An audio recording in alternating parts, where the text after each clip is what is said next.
Welcome to Webline. जियान सोचती है कि इन दोनों ने कैसी डील की होगी। नेदर किंग सीनियर से कहता है कि तुमने जो चीज़ मुझे दी है उससे मैं सेटिस्फाई हूँ। तो सीनियर कहता है कि अच्छा, तो तुम्हें हमारी डील याद है, अगर तुम्हें यहाँ पर कोई काम नहीं है तो तुम यहाँ से जा सकते हो। नेदर किंग कहता है कि ये मेरा पहली बार है कि मैं किसी को जाने दे रहा हूँ, पर अगली बार से तुम लोग मेरी बिना इजाज़त के इन यंग वर्ल्ड में आए तो मैं तुम्हें जिंदा नहीं छोड़ूंगा। थोड़ी देर के बाद वहाँ पर व्हाइट और ब्लैक ग्रेम डे पर आते हैं और वांग तियान की बॉडी को ले जाते हैं। फिर हमें कुछ दिनों के बाद का सीन दिखाया जाता है। जियान अभी घर में अकेली थी। वो सोचती है कि उस इंसिडेंट के बाद सीनियर और इनिन दोनों ही माउंट माओ कंसल्टिंग लेने के लिए चले गए। मैं घर में अकेली रहकर बोर हो रही हूँ और मैं तो बाहर भी नहीं जा सकती। वो फिर चौथे दिन की बात हमसे कहती है। चौथे दिन वो मूवी देखने के लिए गई थी, पर वहाँ पर युवान किसी लड़की के साथ आ जाता है। जियान जिस जगह पे जाती है वहाँ पर युवान उसी लड़की के साथ पहले से ही मौजूद होता है। जियान सोचती है कि वो प्रेटी लड़की कौन है, उन दोनों के बीच में ऐसा क्या रिश्ता होगा। पर एक मिनट, मैं उसके बारे में इतना ज़्यादा क्यों सोच रही हूँ? क्या मैं जेलस फील कर रही हूँ? मेरा उस युवान से कोई लेना देना नहीं है। उसे प्रोफेसर वांग का मैसेज आता है। मैसेज में उन्होंने ये लिखा था कि उसकी बेटी 5 साल की है और उसका ऑपरेशन आज होने वाला है, तो जियान उसके साथ रुके। जियान तो खुशी खुशी प्रोफेसर वांग का काम करने के लिए चली जाती है।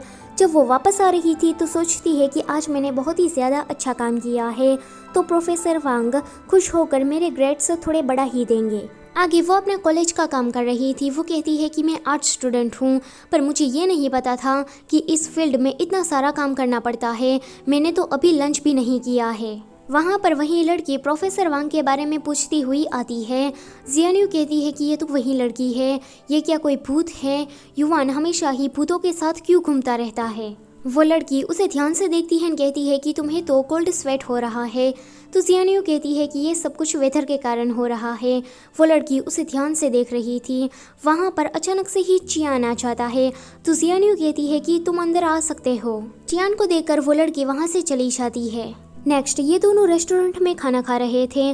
जियान कहती है कि इसकी स्मेल बहुत ही ज़्यादा डिलीशियस है। आज तुमने मुझे ग्रिल्ड फिश की ट्रीट दी, तो आगे से मैं तुम्हें हॉट पॉट खिलाऊंगी। चियान कहता है कि हम दोनों एक दूसरे को काफ़ी टाइम से जानते हैं, तो तुम ऐसे रिएक्ट मत करो जैसे कि हम दोनों अनजान हो। वैसे तुम क्या मेरे साथ गाँव आना पसंद करोगी? तो जियान तो फटक से मान जाती है।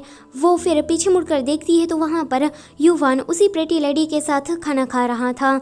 जियान कहती है कि ये दोनों यहाँ पर फिर से आ गए। चियान उससे पूछता है कि क्या तुम ठीक हो? तो वो कहती है कि हाँ, मैं ठीक हूँ। पर जियान की नज़रें बार बार पीछे जा रही थी। जियान देखती है कि युवान उस प्रेटी लेडी का ध्यान कुछ ज़्यादा ही रख रहा है। ये देखकर उसे जलन होती है। जियान चियान से कहती है कि मैंने सुना है कि तुम अपनी नई कंपनी शुरू करने जा रहे हो। तो वो कहता है कि हाँ, पर मेरी कंपनी तो बहुत ही ज़्यादा छोटी है, पर तुम आना चाहो तो आ सकती हो। जियान कहती है कि क्यों नहीं, पर अगर मैं किसी भी काम में गड़बड़ी करती हूँ तो प्लीज़ तुम मुझे डांटना मत। तो चियान कहता है कि मैं भला तुम्हारे साथ ऐसा क्यों करूँगा? मेरी कंपनी के दरवाजे तुम्हारे लिए हमेशा खुले रहेंगे। आगे ये दोनों खाना खाकर जा रहे थे। जियान के पास कोई ठंडी सी हवा आ रही थी, तो चियान उसे पकड़ लेता है। अचानक से ही वो ठंडी हवा गायब हो जाती है।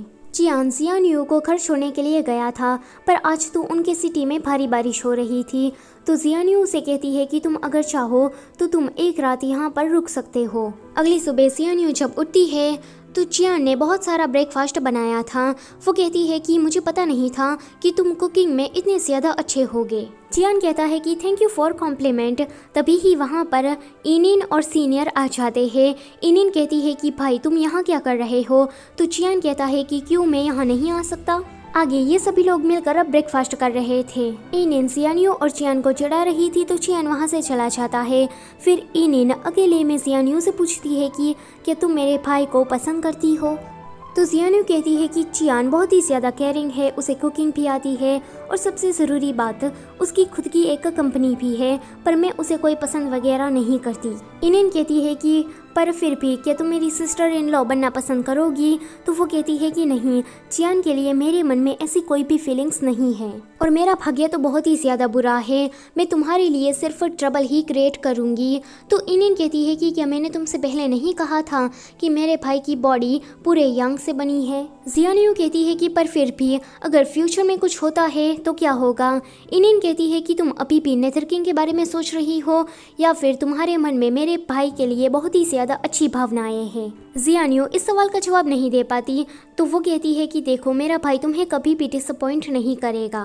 इनिन ज़बरदस्ती जियानियो को शॉपिंग करने के लिए ले जाती है। वो चेंजिंग रूम का दरवाज़ा भी बंद कर देती है। जब जियानियो ड्रेस पहनकर बाहर आती है तो सामने चियान खड़ा था। जियानियो बिना देखे ही कह देती है कि इनिन ये कैसी लग रही है? तो चियान कहता है कि ये ड्रेस तुम पर बहुत ही ज़्यादा अच्छी लग रही है। वैसे इनिन को कुछ काम था तो उसने मुझसे कहा कि मैं तुम्हें कंपनी दूं। वर्कर कहती है कि मैडम, आप पर ये ड्रेस बहुत ही ज़्यादा अच्छी लग रही है। तो चियान कहता है कि जल्दी से इसकी पेमेंट कर दो। जियानियो कहती है कि इसकी कोई ज़रूरत नहीं है, ये ड्रेस बहुत ही ज़्यादा महंगी है, मैं तो बस इसे ट्राई कर रही थी। तो चियान कहता है कि कोई बात नहीं, इसे मेरा गिफ्ट समझ लेना। तो वर्कर कहती है कि मैडम, आपका बॉयफ्रेंड तो बहुत ही ज़्यादा केयरिंग है। आगे जियानियो जब चेंजिंग रूम में जाती है तो वहाँ पर नेथरकिंग आ जाता है। वो कहता है कि तुम उसके साथ कर क्या रही हो? आज का चैप्टर होता है यहीं पर ही ख़त्म। वीडियो अगर अच्छी लगी हो तो उसे लाइक करो और चैनल पर नए हो तो प्लीज़ उसे सब्सक्राइब भी कर दो। Thank you for watching.